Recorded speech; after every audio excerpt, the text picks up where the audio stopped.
Do you prefer air conditioning or open windows and a house fan?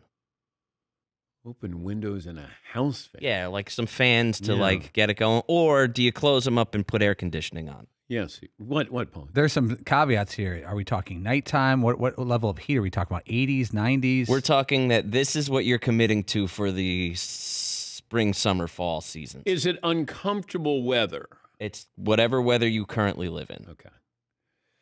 I'm not an air conditioning guy. Probably 4 days out of the year, I could see using air conditioning. Really? Yeah. Don't like AC at all. Yeah, Paul.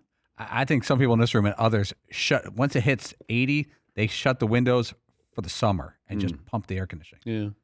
I'm like you. Air conditioning makes me sore throat and I'm not big on it. Yeah. Yes.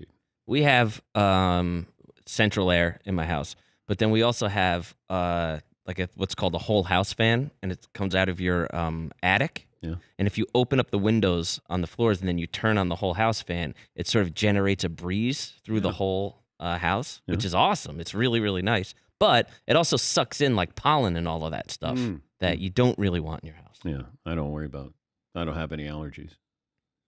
Yes, Paul. I'm reading online. They advise if you're in a hot weather area, like normal hot, not like, Yuma, Arizona hot, like you leave your windows open at night and get the cool air in and then shut it in the morning around 9 a.m. to trap the cool air and then keep the heat out during the day. If you leave your windows open all day, it'll heat your house during the day. There are people of a certain generation who very much believe in that. Because I once worked for a guy at a pharmacy who was in his 80s, and it would be 110 degrees outside, and you went into his house, all the windows were closed, everything, still had a suit and tie on.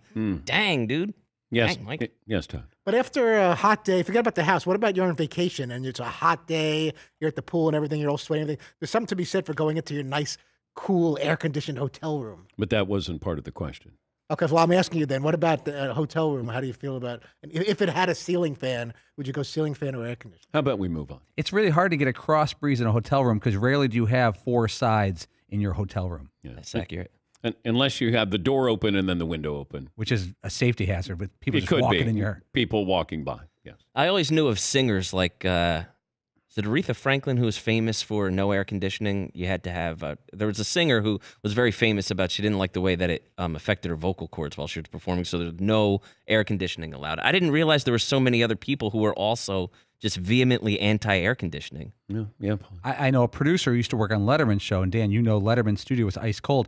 Some bands would high-end bands would say, can you kick the air conditioning off while we're there and while we're practicing and performing? And it was constant battle. There is no studio colder than David Letterman's. None. I'm going to guess 42 degrees, maybe.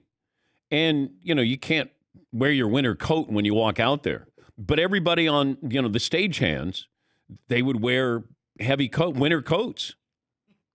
And they would wear them during the show. But Dave loved it really cold. Audience stays awake, guests stay awake. But I remember the first time I went in there, I'm like, damn, is this cold? And then I would dress, it could be a summer appearance on Letterman, but I would wear a winter sport coat or suit and tie.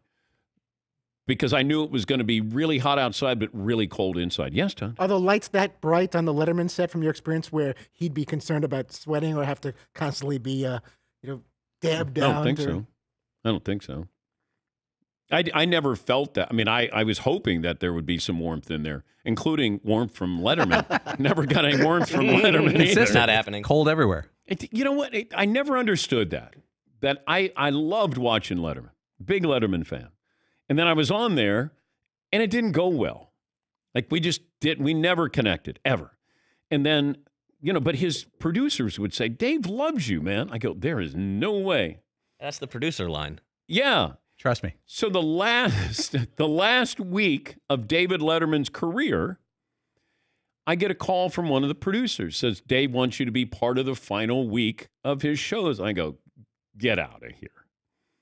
And they said, no, he wants you on. So I go there, and I say to my wife, because my wife knows it's always cringeworthy when I would go on there. And I said, you know what? I'm going to take control and just ask him questions. And I did. And I just like, kind of returned fire on him to make him answer the questions, because he would always ask me, why don't they use 2 footballs in a game? And he thought this was a great question. And I never had a great answer. And he'd go, why don't they have 2 footballs there? And I go, I don't know. But a lot of times they'll tell you, okay, here are questions, give us your answers. And then they would take them back, and then the writers would come up with great lines, or Dave would have a great line. But they knew what my answers were going to be. Well, Dave would always have a wild card or two where he would say something, and then you'd go, we didn't discuss this. But he was famous for doing that. But I was watching him do an interview. He's got his interview show. What's the title of it? My Next Guest Needs No Introduction. And he gets great guests on there. And, very inquisitive. Julie Louis-Dreyfus was on. So I watched that last night. And it brings back bad memories when I sit there with Letterman. Because his desk was always higher. This is a game that's played where, if you're the guest, your chair is lower. It's where you're going to be the alpha. That's a popular host thing to do. Yes, and it's silly. But my chair is higher than yours. I'm speaking down to you. And I loved Letterman. I just didn't like being on Letterman's show. But he asked you to be on the last week. I know, but I don't know why. That's like a major honor. This is my last week of guests. I want him to be one of those, 9 people or whatever it is. Seton, I honestly think nobody told Dave. I honestly think. Like Dustin Hoffman canceled or something? Somebody had to. A couple of people had to cancel. Or maybe he just wanted one last shot at awkward. me. Like, you know who I really just love messing with? Patrick. Get him on. I just need one last turn. And I was there in the green room. So this is the on-deck circle for Letterman. So the green room is about 20 feet away from the stage.